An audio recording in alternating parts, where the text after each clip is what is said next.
This is XboxEra Headlines. The date today is Thursday, May the 9th. Jesse and I are here to take you through all the latest in gaming news from across the industry.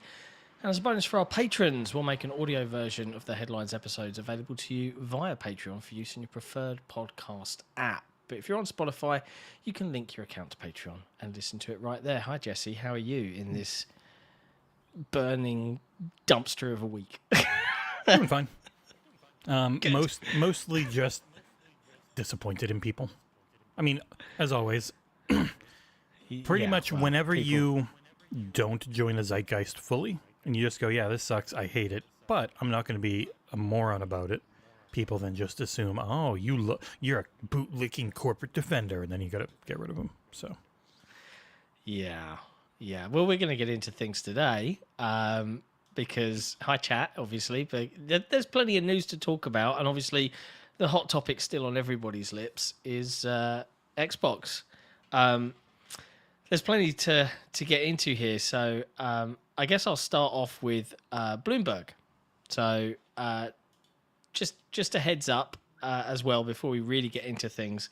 We were going to do the XboxEra subathon, which was like the first one ever, and yay, celebrate and try and do some fundraising and some grow stuff to help get the teams out for SGF and Gamescom. But considering the mood and the atmosphere of late, we elected to postpone this till later on in June. Sorry if you were looking forward to it. We were too, but all things considered, probably best just to wait a little while. But there you go. But yes, Bloomberg yesterday dropped an interesting piece just with regards to what Xbox are up to and what happened. It's interesting what's been going on. So I just want to try and break this down a little bit because I think, Jesse, you wrote the news story based off of this. Yeah, I didn't grab everything. Right? There's more in the article, but I didn't want to do the thing everyone else does where you just take everything that's in the article and repurpose it for yourself. And repurpose it for your own. I took the things I thought were the biggest, most important, but there is more in the article which is linked within our article a few times. Yeah. And in case you've been living under a rock, obviously the big hoo-ha in news is that Arcane Austin Roundhouse was merged to ZeniMax Online. Yep. Arcane Austin has been shut down. Those are the developers of Redfall and Dishonored. And Hi-Fi Rush's studio, Tango Gameworks, has also been shuttered. Everyone is very, very, very angry, and understandably so, because it's certainly producing a huge amount of mixed messaging. We want more games that are breakout hits, according to Aaron Greenberg, and yet you've dumped the team that were pitching the sequel. And it's trying to understand and pull that apart a little bit as to why have you done this? And it's bizarre timing, and it just feels very considering the way the industry is at the moment anyway. As per Jason Schreier on Bloomberg yesterday, this isn't all of the cost cutting. So Xbox apparently has begun offering voluntary severance agreements to producers, quality assurance testers, and other staff within ZeniMax. And others across the Xbox organization have been told that more cuts are on the way. So it doesn't sound like, much like everybody this year and last year, Xbox had done tightening the belt and shedding staff. Yeah, it definitely feels like a lot was delayed, especially with ABK going on.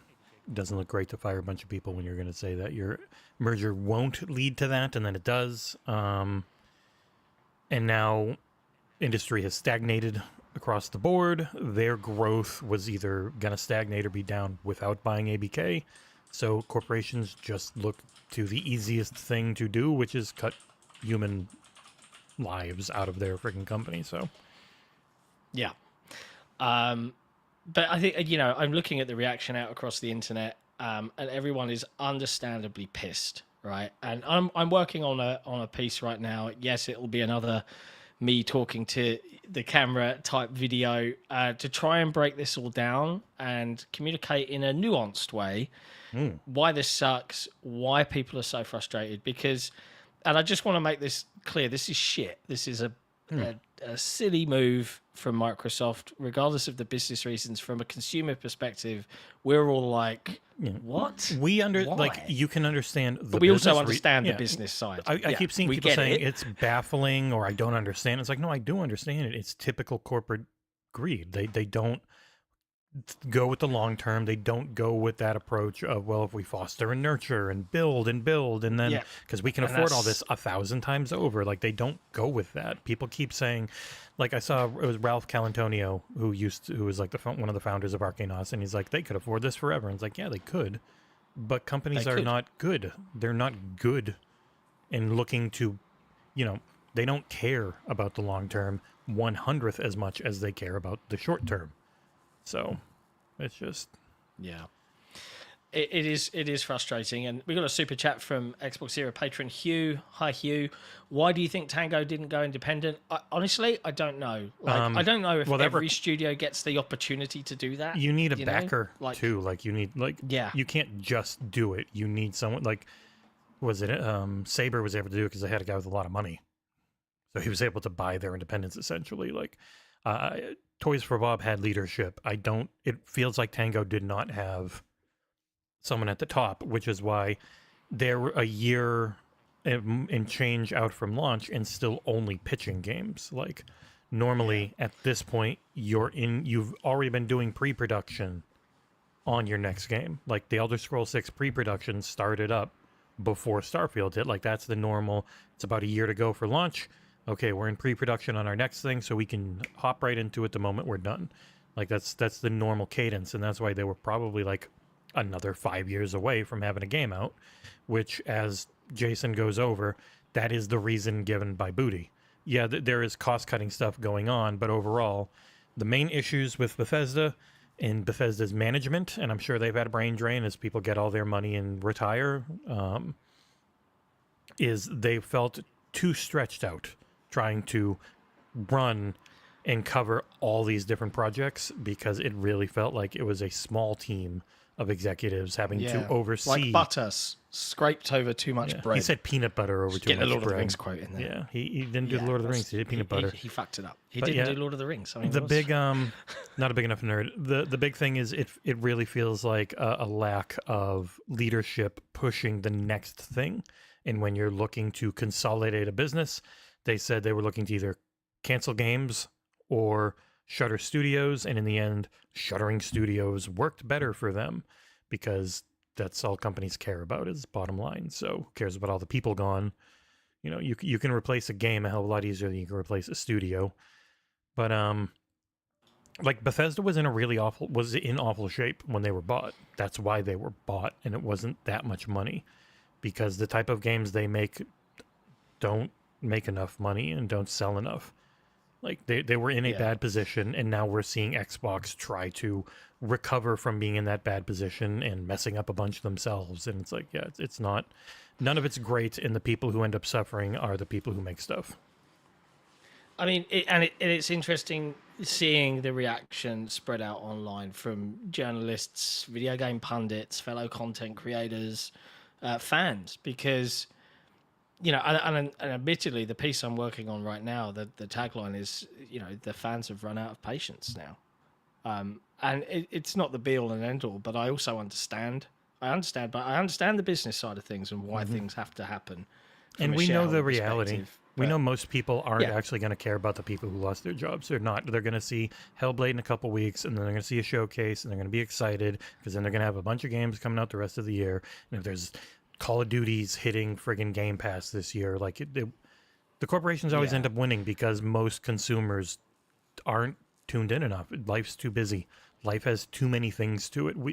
Most people won't even know who Tango Gameworks or Arcane Austin are that play video games, and they'll feel bad. They'll be like, man, I'm really sorry those people lost their jobs, and then they'll go play another 100 hours of Fortnite in a week like Nick. Like, it's not...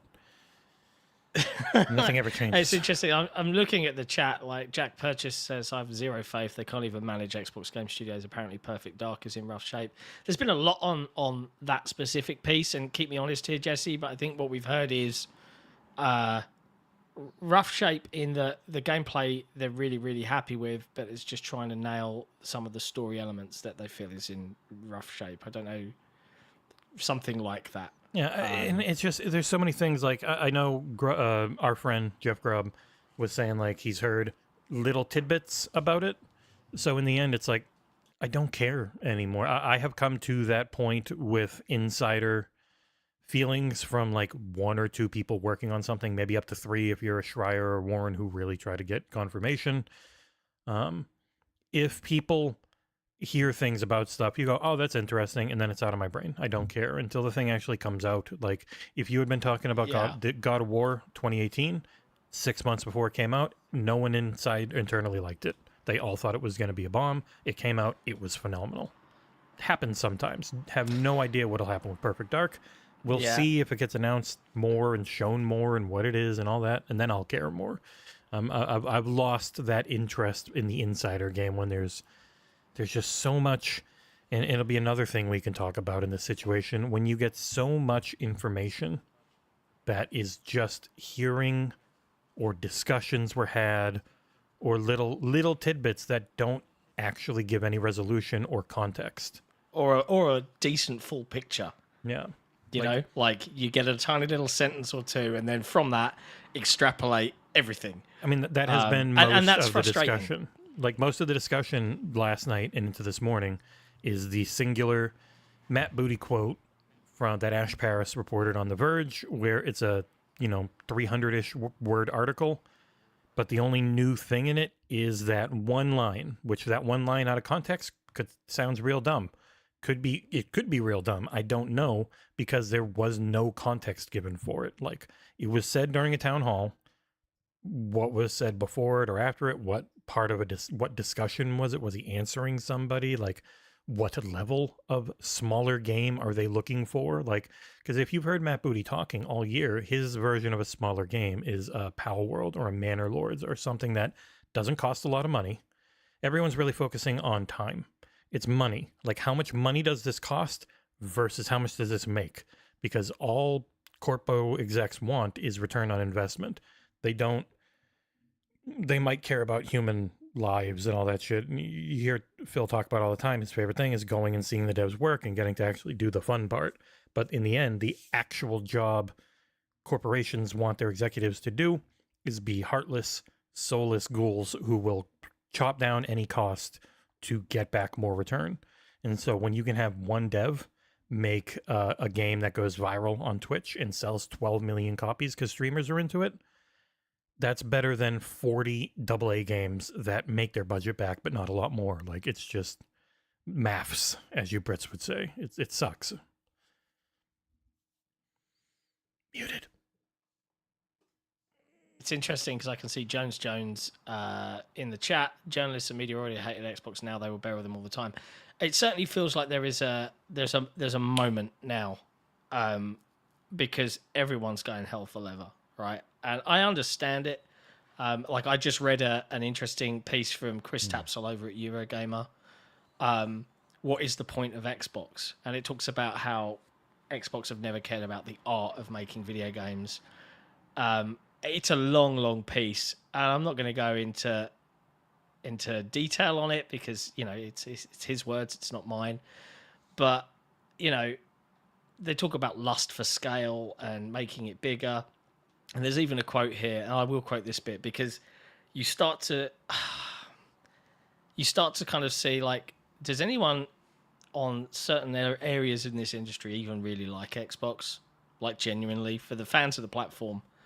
There's all the conversation about Xbox tax, but this really stuck out to me. Xbox has failed at this for so long now that it's become a bore to even mention it. Xbox has no games, you say. What else is new? How are things back there in 2017? But these problems are all connected. It can't ship a big, successful video game because it does not prioritize making one. And I'm like, I've played plenty of Microsoft shipped games that are great. Well, that's what we always run into. Like, I always bring up it was Patrick Klepek who had said they haven't made a good game for over a decade, like last year, I think. And I was watching the Jeff Gerstmann show, and he was like, they just haven't, and like just intimating that essentially they haven't put out anything good in a very long time. And it's like, but They But have. I think they have. But I do agree with one sentiment, and it's one that I think we've often said on the podcast is that sometimes the broader, let's generalize Microsoft as if it was a singular entity, and it's a phrase Nick and I have uttered many times, right? Microsoft sometimes just don't get it.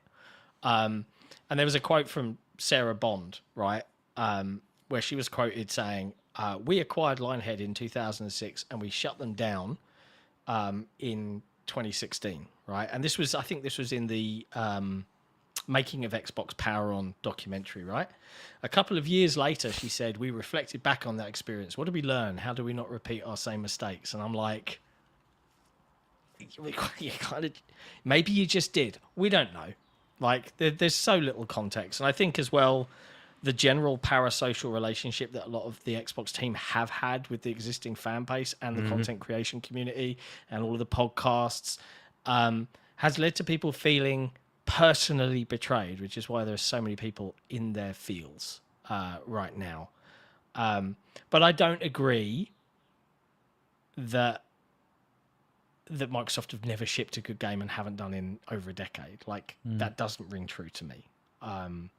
But you'll see plenty of caveats. Yeah. And it happened with Redfall and, the pylon, right? And what are the media? Where in the media are people going to take responsibility for the unnecessary pylon that Redfall got? Because, it wasn't a 3 out of 10 piece of shit. It was an average. Grubb was game. talking about that. Like, it had this weird target on it that he still didn't get. He's like, I didn't think it was very good, but it had this very strange target on it that didn't make a lot of sense. But it is very much in this. Well, they had an okay 2020 where it was mostly making their older games better on the new series console for free, having Gears Tactics and a few others like Ori, but they didn't wait until the console was coming out and then make them only on that console.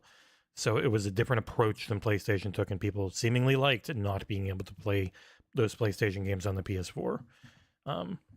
2021, very good. Psychonauts, but that was bought. Halo, go back in time and pretend that launch wasn't good, even though the launch was great and the reception was good. It's still an 87 on OpenCritic. But then 2022, you had 3 good games. 2, I think people would call great, but they're very small. They were small budget. Where was your big stuff? As a big publisher, where was it? You had announced a bunch of stuff. Yeah, we're still in the middle of COVID, but still. And then 2023, Minecraft Legends doesn't hit, Redfall doesn't hit, but Hi-Fi Rush had hit. And then Starfield hit, even though people want to pretend it didn't, because it was an enormous launch. The biggest Bethesda Game Studios has ever had, more new subs on Game Pass than ever, but that all just, over time, goes to the wayside because people, again, want to put their own feelings about the game on it. And so because if they didn't like Starfield as much as, say, a Baldur's Gate 3, it just starts to feel like it wasn't as successful as it should have been, even though it doesn't mean anything because we don't know their metrics. And so much of gaming coverage ends up being people saying things how they think they are, and that becomes the truth because companies are never really going to come out and fight against it. And in the few occasions where they do, like with Hi-Fi Rush, it now comes back to bite them because people assume Tokyo Gameworks was closed down, or Tango Gameworks was closed down because the game wasn't successful. But Microsoft still has never said the game wasn't successful, nor have they actually said what those metrics would have been.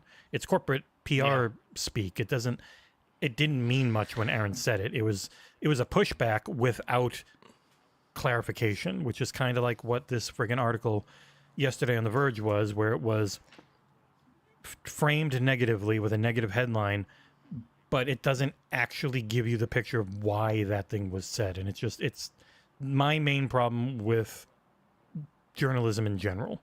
You have people like Tom Warren, you have people like Jason Schreier who do go and they try and give you all the context they can for something. And like Jason Schreier was on Twitter yesterday, tweeting for hours, trying to stop Console Warriors from twisting his article to bash the company. Of course they were. Because he's like, no, that's not it.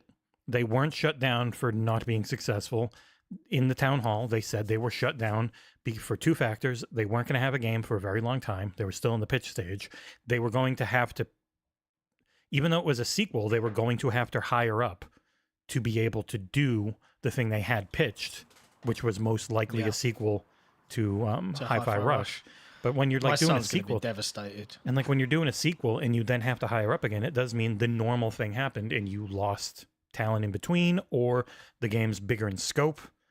Like there's a lot more to it than just game not sell well enough, we fire you, bye.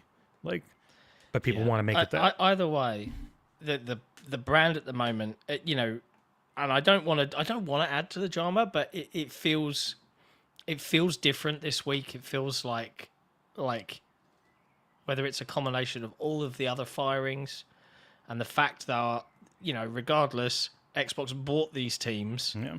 You know, and there's quotes from Phil and team about empowering them. You know, you don't want to acquire them and change what they do. You want to encourage what they do and help them grow. And it is mixed messaging. You know, and it's not Microsoft messaging, because Microsoft didn't release a press statement saying we're doing this. The email leaked internally, right? And we are then taking that message and running with it. And it's just an odd situation to be in, but you've got that mixed component of, well, okay, why have you bought these studios then? You know, if we've got on one hand Arcane Austin that released a terrible game, Redfall, but are known for creating brilliant games like Dishonored that never sold well. It's important to remember that in the grand scheme of things, versus a game that everybody loved and was widely applauded and praised, but it's that studio's gone too. It feels like, even though we understand the business element behind it, that it's just not gelling with people, and people have just had enough, you know. So we're going to get articles like this. We're going to get people out and out saying Xbox is done, Xbox is a dead brand. You can expect for the rest of the year the actual coverage on gaming, even if like Hellblade comes out and reviews well, there will be nonstop questions. Are they going to be closed now if it doesn't sell? And it's going to be. I fully expect Hellblade to be punished for Microsoft. Yeah, and most of the stuff they bought that's coming out, I'm sure people will say, well, they only bought this anyways. It doesn't matter, like, because people are mad, and so they're just going to try and find any negative spin. We'll get the Metro spin. We're like, well, we can't give Hi-Fi Rush as good a score because the other Xbox games lately just haven't been very good, because there's just always people like that, and it sucks. They don't review the product. They review their feelings about the brand the product is tied to half the time, and it's stupid. Yeah. We have a couple super chats. We do. Jones with a 10 euro super chat. God damn. It's sad, but I can understand business reasons to close studios. What I don't get is why all the talk all the time about the Japanese market, and then they go and close the only Japanese studio. Has Xbox given up on Japan? Honestly, my gut feel, and this is pure conjecture, is that honestly, as much as like people who are Final Fantasy and stuff, they're still not selling like the best. And, you know, they are now a niche. Japanese games are now a niche. The Japanese market is very big on mobile and very big on Switch titles. Like, if they have a handheld that's not big, and an Xbox handheld would not be small. It would not be Switch or phone sized. They still have their SEA, their developer acceleration stuff there. Like, they have programs to get more Southeast Asian titles onto the platform. I think that is their commitment to the region, more than trying to buy and run studios there, because a part of what they said was when you're halfway around the world and it's mostly a different language, it's very hard. Like, it is really hard to do that. They are an American English-speaking company. The person who ran everything is gone. The two main people under him were also gone. Like, I don't know. It just sucks. Like, we will not ever know exactly why. But people will come up with reasons, and they'll have a lot of conjecture, and then over time, that will become the truth in their head, and that's what happens in every situation. And people, if you point that out, people will say you're being defensive. It's like, well, no, Tango Gameworks and Arcane Austin were two of my favorite studios for games I enjoyed playing. I'm one of the idiots who really liked Redfall. Like, Prey is one of my favorite games ever. Like, I love Prey. Really liked Redfall. Was a huge Dishonored fan. Like, really like Ghostwire Tokyo, enjoyed The Evil Within, loved Hi-Fi Rush. It's not defending, it's just trying to figure out what we know and not dive into the shit pile of angry takes that focuses and just makes assumptions and then attacks other people if they don't agree with your assumptions. That's my least favorite thing around this right now. Yeah, and that's understandable, right? Because and look, I get it that people are up in their feels. I am too. And it's more like, especially as someone who, with this community's help, the people watching, our patrons, our forum, our community that we have helped build over the last 5 years, we're doing this because we didn't feel like the platform was being given a reasonable shake, and that coverage was never really focused on it, and that's why we exist in the first place. There's certainly, Xbox as a business are not making our job any easier, right? It's like, Jesus fucking Christ, guys, give us a break.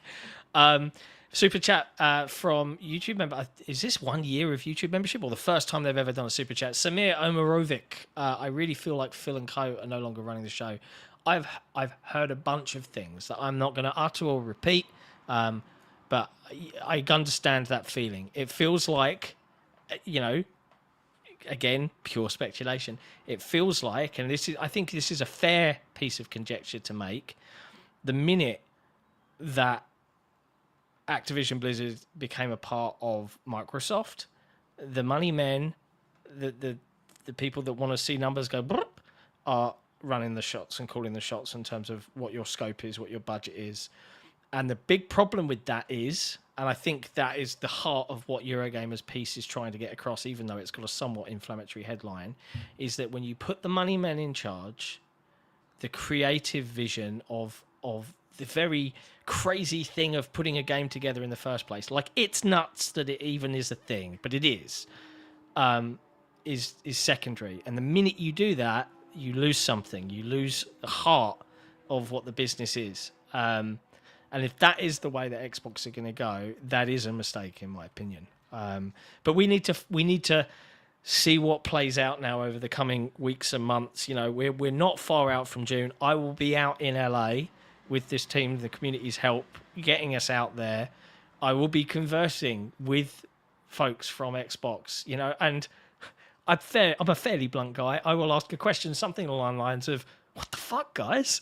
and see what answers I get, and we'll try and bring you that kind of level of detail. But nutshell, to kind of bring this section to a close, is we get it.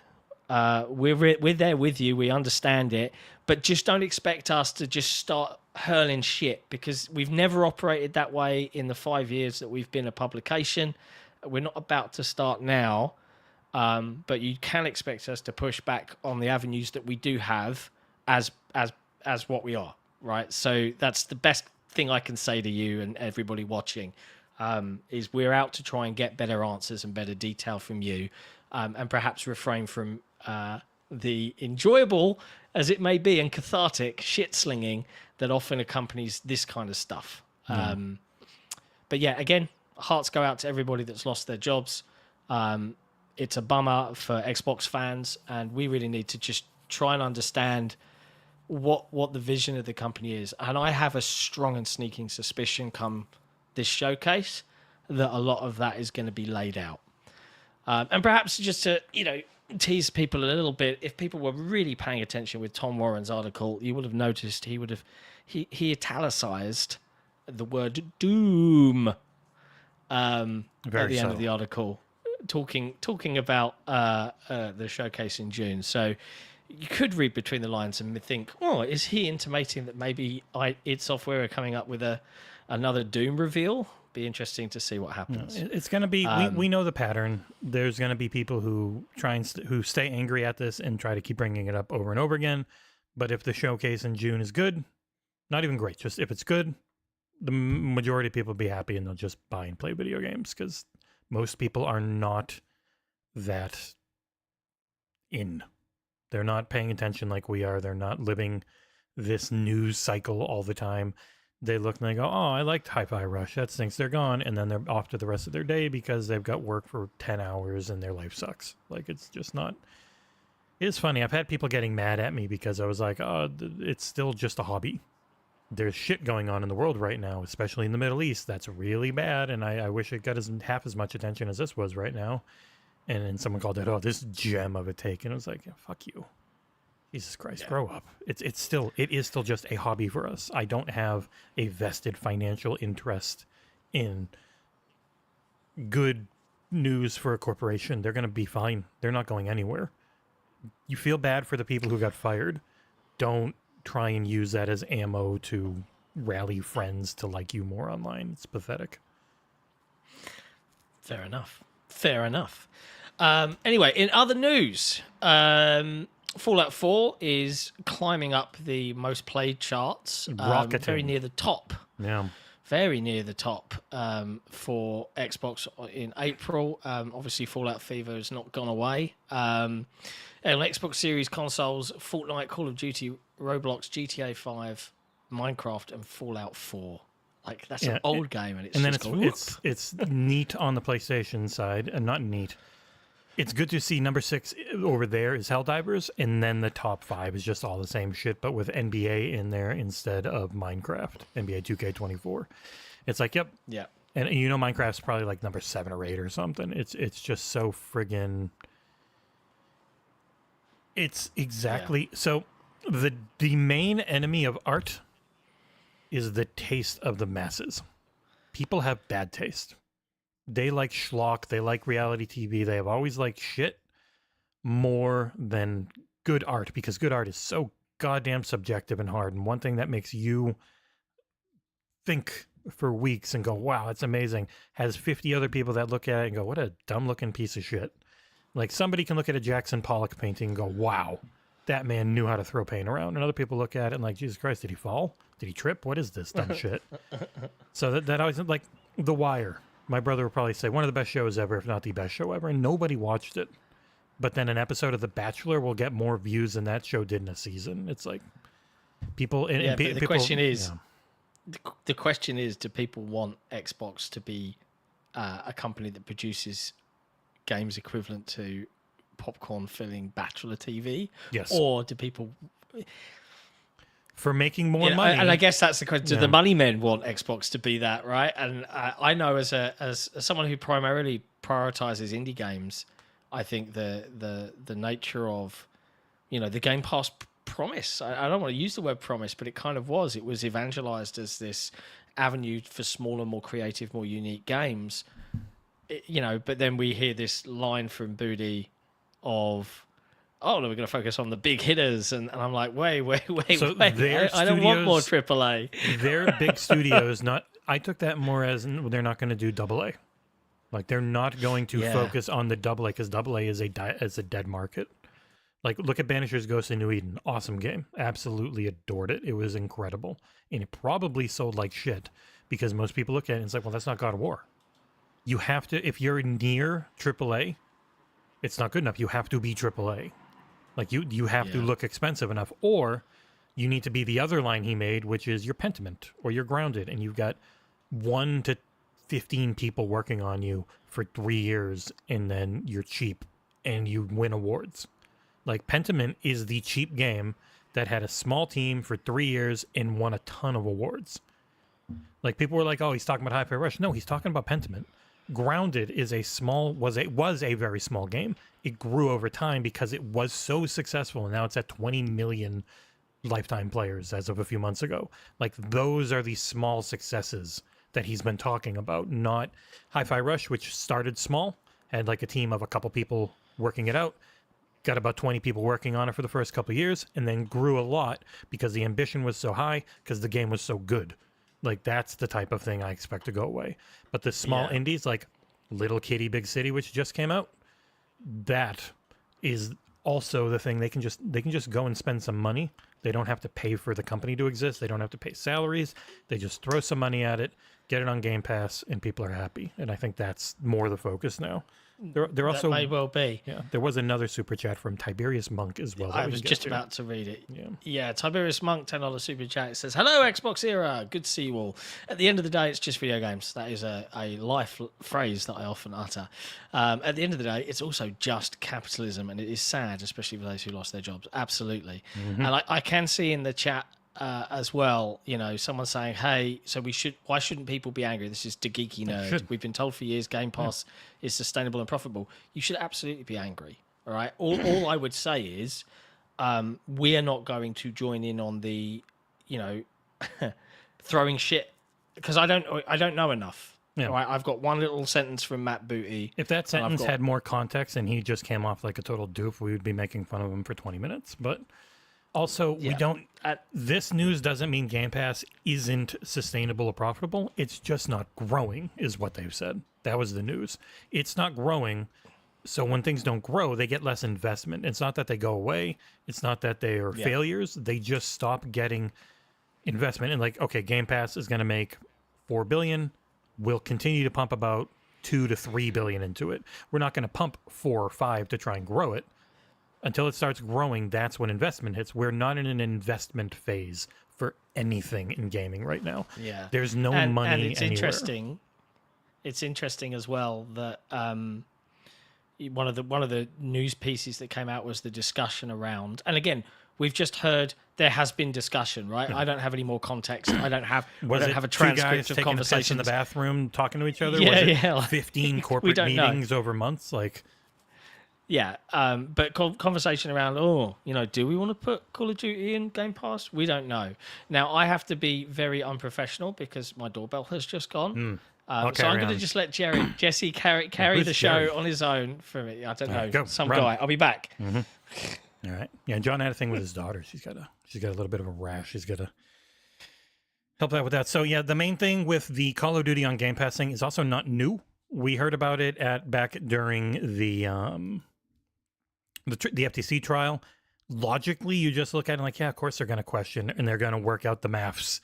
We heard them work out the maths on if Call of Duty exclusivity was worth it.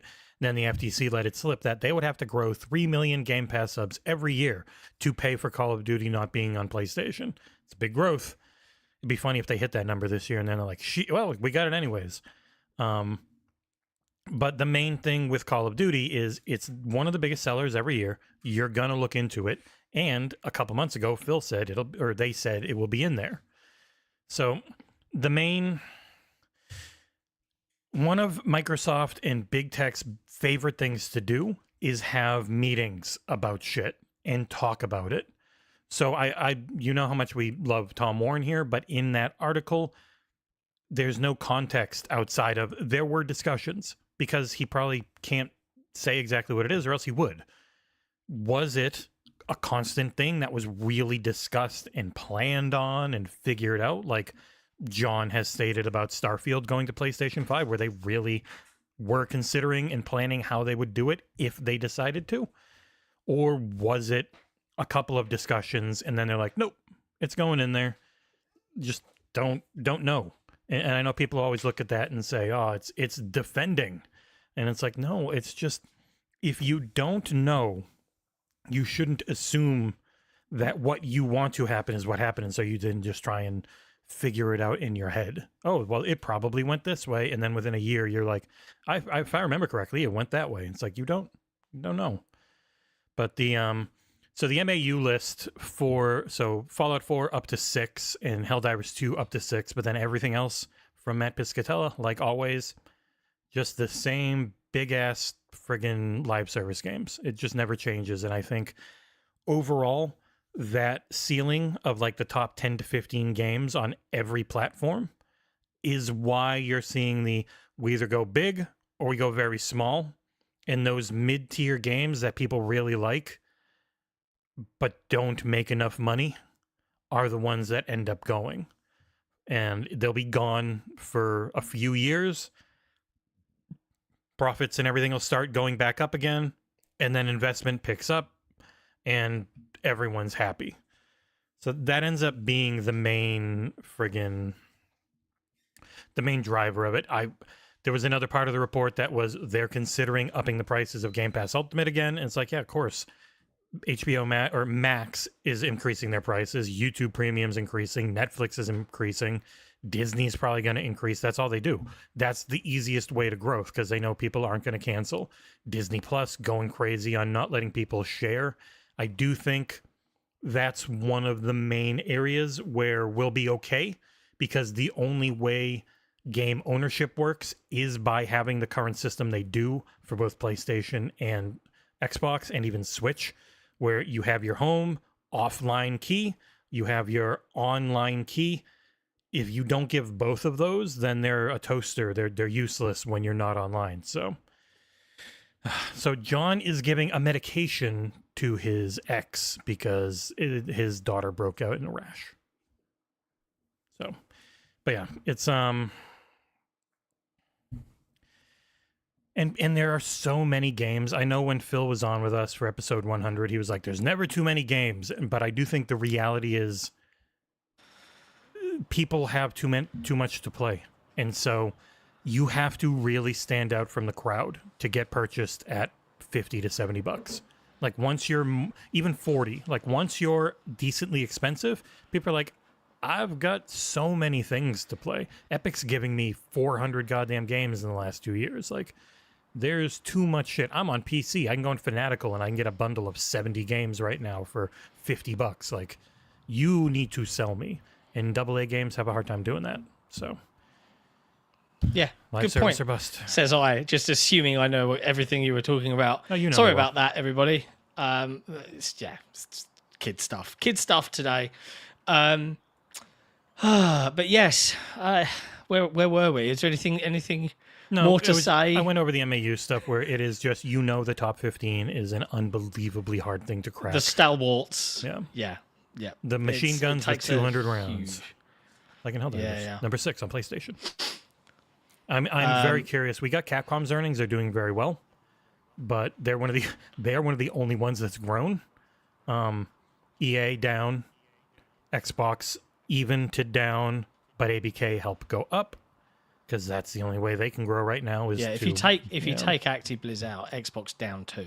Yeah, they were down 6 total, mostly from hardware. And it's like, it's the industry shit right now, and it's going to be very interesting to see where Sony is because their projections are down. Like they're expecting to be down, but Helldivers took off, so their software side of things might very well be a lot higher than they thought it was going to be. Because I doubt that they thought Helldivers 2 was going to do this when they were talking in January, because no one did. But the game's great, so it did. Speaking of Helldivers 2, shocking to hear that the community manager that frankly did do a bit of a risky thing by telling everybody, leave bad reviews, ask for refunds. Yep. The CEO doing that, he's got way more protection than a community manager.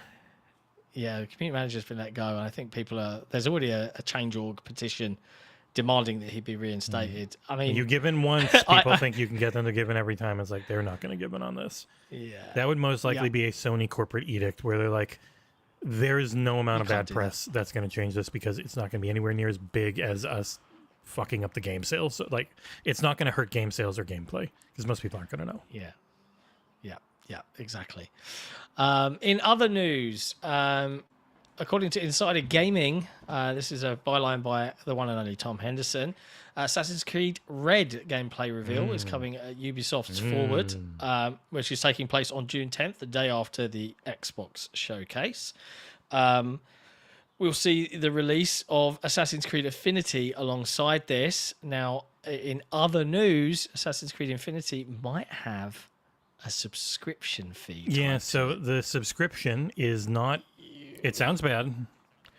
It gives you access to old Assassin's Creed games. So I guess if you don't want to do Ubisoft Plus, and it will also give you a free item and or skin every month. I don't know. It's weird.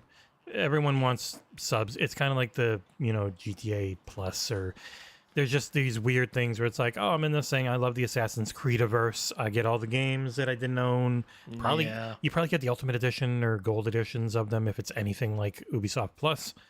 So who knows? Who knows what the price is? Who knows anything? It was leaked by I think, French leaker. He did it because he's like, I don't like this and I want to get negative news out. And it's definitely worked. Yeah, well, there you go. Super chat from Brandon Martin, who says, hey, XboxEra boys, sad news, but I totally understand business. I come from corporate FedEx and UPS. At least I'm getting a refund for my Redfall DLC. Indeed, and when that's all been laid out, there's like a form I think you can fill in, but we'll do a news post to they haven't point put the people in form. the right direction. Once they put it out to actually fill out, then we'll do it. Yeah. Speaking of Xbox again, the PC app has an update. With a compact mode coming in the app preview. Well, the compact mode's there. The new thing is the jump back in feature, which makes it feel a lot more like a console. I wonder why. I wonder why that's ahead of. What does it sound like when an Xbox UI has the last 9 things you used on it show up at the very top? Indeed. Yeah. Yeah, so it will allow you to do that. It's out now. Yeah, it's in the Delta preview, which I'm on. It looks nice. It literally is just more Xbox consoleifying the PC app, which is good because the PC app is okay to use. It's not the best, but it was perfect for about 2 years for me. And lately it takes about 10 minutes to start downloading when I choose to start a download. Then it's fine. Other than that, Yeah. it's okay. I have no idea if they're watching, but someone has just joined the Patreon. So many thanks for your support, Simon. We appreciate you. Yes, they did have an update, Amit Kumar, on consoles where you can remember multiple Wi-Fi connections. That would be a godsend because my son takes his Series S to and from Up to 10, my house I and think. his mother's. And I have to re-plug it in every time and make it remember. So that would be a nice benefit to make my day a little smoother. In other news, Activision have to pay $23.4 million for patent infringement. This comes via Mike Straw over at Insider Gaming. Activision Blizzard has been found liable of patent infringement and must pay Acceleration Bay that amount of money, $23.4 million. Came down from a jury on May 3rd after a 9-year legal battle. These 2 patents related to networking and broadcasting technology, and they're used in various Activision games multiplayer modes. So yeah, liable for $18 million for infringement within World of Warcraft and $5.4 for infringement in 2 Call of Duty titles. There you go. Activision have said they were disappointed and they are looking to appeal the decision. Making another 9 technology years. Yeah, these are baseless claims. The technology issue was invented nearly 25 years ago. We've never used it in our games, nor would we. Wow. There you go. As we saw with the FTC case, most judges have no idea how technology works at all. It is very funny when you go back and you look at it, and they completely sold and won that case on the cloud. Really selling her on, these games are going to be on the cloud now. It's going to be better for everyone. And she's like, these games will now be available on the cloud and it'll be better for everyone. When the reality is like, no one wants to play Call of Duty multiplayer on the cloud. Oh no, she was thorough. It's just if you don't she didn't know the industry, industry, she had to have it explained. Yeah. Like when you don't know, she got to the right decision. It's just funny when you know that industry so well and you see the basic nature in which it has to be fully explained for someone to get. Someone very smart and they know all this stuff, but you can be as smart as you want. If you don't know about something, you don't know. Like Ben Carson knows infinitely more about working on a human brain than I do, but I wouldn't call him smart. He's just really focused on it. But it's another subject. No politics. Fair. Yes, please. God, it's enough drama this week. He's been made fun of by everyone. I think it's okay. Nintendo has confirmed it will announce a Switch successor console. I think we talked about that on Tuesday's episode. Yeah, there's Headlines. a lot more to it. But Nintendo, according to Insider Gaming, it's not going to be an entirely new type of system.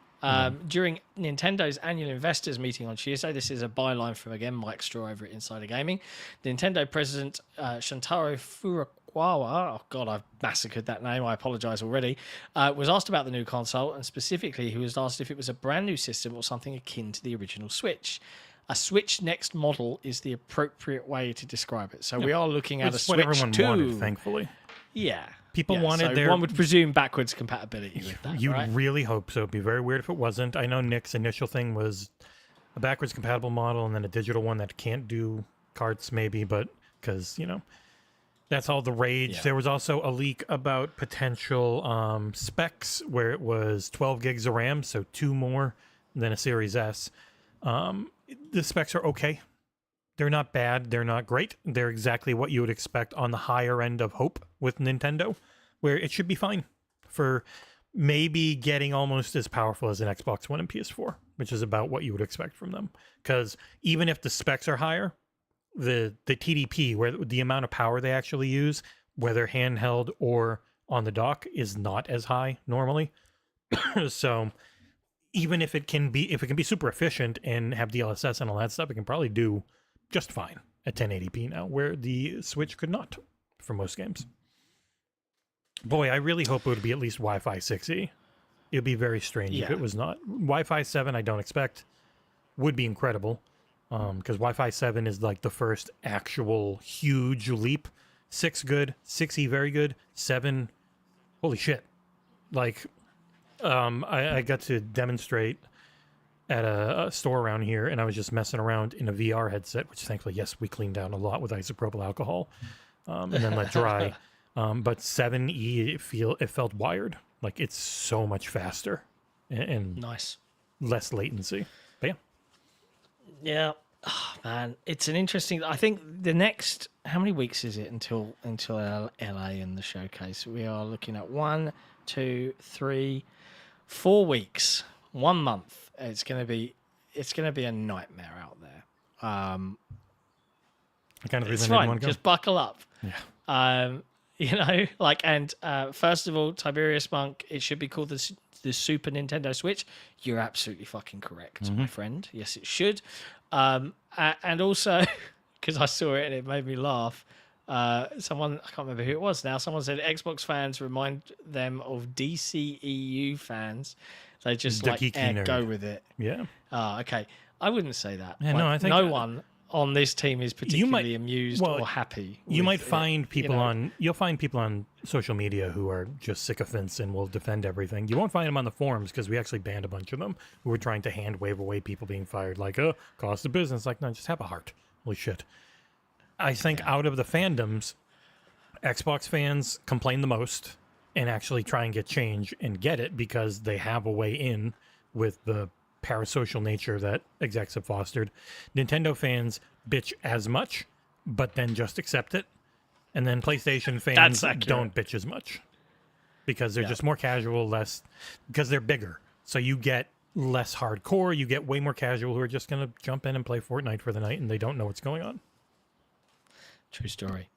But that about sums up this hour of news. Last couple of bits.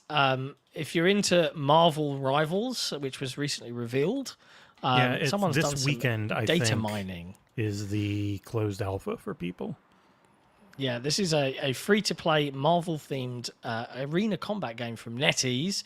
But according to some data miners, they found all sorts of characters within there. I won't read out the full list, but there's definitely some obscure ones. Put it in chat. But I'll put the link in the chat. Yeah, because there's 20 announced and they found 19 unannounced. So them's the numbers. Certainly got some plans. And Bungie, creators of Destiny 2, are making an expansion open access month. So Shadowkeep, Beyond Light, The Witch Queen, and more are available to all players of free-to-play Destiny 2 until June the 3rd. Not the first 3 expansions, which were all delisted. And it still pisses me off because I paid for them. Yeah, so weird. I've never understood how they operate that game. But now they're unsunsetting everything weapon-wise and armor-wise, but not the fucking content. It's so frustrating. Ooh, and news in the chat breaking from Mr. Nick Bird. If you are interested in Halo, the Halo Era podcast will be back next Wednesday. Boom. There you go. And speaking of Halo Era and Xbox Era and everything else, as you mentioned, Jesse, you dropped your Little Kitty Big City Game Pass review. This is out on Game Pass tomorrow. I think it's out today. It was a day of... Oh, it's out today. Yeah, it was a day of thingy-mabob, if you're wondering about the Little Kitty in the Big City. It's fun. It's very short. Go check it out. You could probably speedrun and beat it if you just wanted to do the main quest, which is eat 4 fish and then get back home. Because the fish give you energy and you need to climb up to get home. You could probably do that in half an hour if you really wanted to. But the game is all about exploring, having fun, very funny writing, super cute, looks really nice, plays very well. Like, you feel like a cat. It's responsive. It doesn't feel cheap. You can get a solid 4 to 5 hours out of it if you want to get all the cute little hats. Great for kids. There's no fail states or anything. You can't lose. You can't die. You're just a cute little cat going around a small bit of a city as a kitty. It's not actually that big of a city. or at least the parts you get to go into. You can run into people's legs and knock them over and steal their phones so you can give them to bugs. It's very adorable in a lot of ways, and highly recommend. I gave it trying it out. I gave it a 7.5, which I guess will highly disappoint the weirdos on the forums who thought I was going to give it a 9. I guess because their indie games didn't get Game Pass deals, so they've been very mad about this game.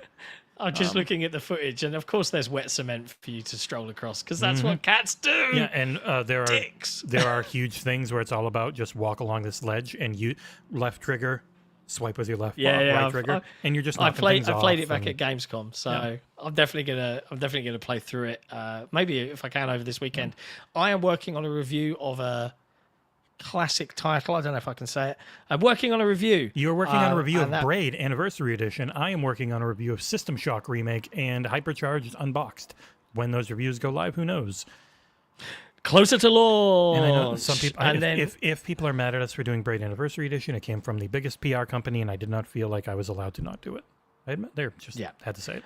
And it's weird. I loved Braid back in the day, and it's I'm about halfway through again. And I will have more to say come review embargo time, whenever that is. Closer to launch. But yes, just ahead of this weekend, obviously Friday, a day typically for bad news. Maybe Xbox can give us something more to chew on. If not, we'll be back on Saturday. Sans special Nick. It's Mother's Day in Australia, and he's going to have the day with his family, which arguably, because he would really bitch on the show, so I'm kind of glad in some ways, because I'm just like, I've heard and read enough. But Jesse and I will be on Saturday with the one and only Kay Asante, which is wonderful news because Kay's legendary. And then next week, well, it'll be another week. The 4-week countdown to the June showcase will begin, and we'll be with you guys every step of the way. In between them, we will have a review for Hellblade 2, most likely. We should definitely be on that list. No idea when it's coming in or when the embargo will be, but it will be this man right here doing the review. It's true. It's going to be very exciting. Until then, all I would say again, the video game industry is super secretive, and unfortunately that means that a lot of us have to operate on very little information. You are all absolutely correct in being really fucking annoyed with the messaging coming out of Microsoft, or the lack of. You're right to be annoyed about the people that have lost their jobs, and you're right to be querying what the fuck is going on with the whole vision of what Microsoft and Xbox want to be. But draw the line at like throwing shit at people and hurling abuse. All right, let's just try and stay cool, stay calm. Stick to the forum, stick to the community Discord, discord.gg/XboxEra, and we'll just try and let's just get through these 4 weeks and see where the wind blows. It'll be fun. I'm intrigued. It'll be things will have calmed down by the time Hellblade comes out. It happens every time. True, for the majority, and not for the hardcore. Yeah, what I'm hearing about the June showcase as well is that it's absolutely bonkers. So no. That's why we're going to do a subathon after it, because people will be a lot happier. Yeah, maybe so. But until then, friends, stay safe out there. Remember, it's just video games. You should probably play some, chill out, and we will be back on Saturday for the XboxEra podcast. Till then, be good, have fun. See you next time. Ciao for now.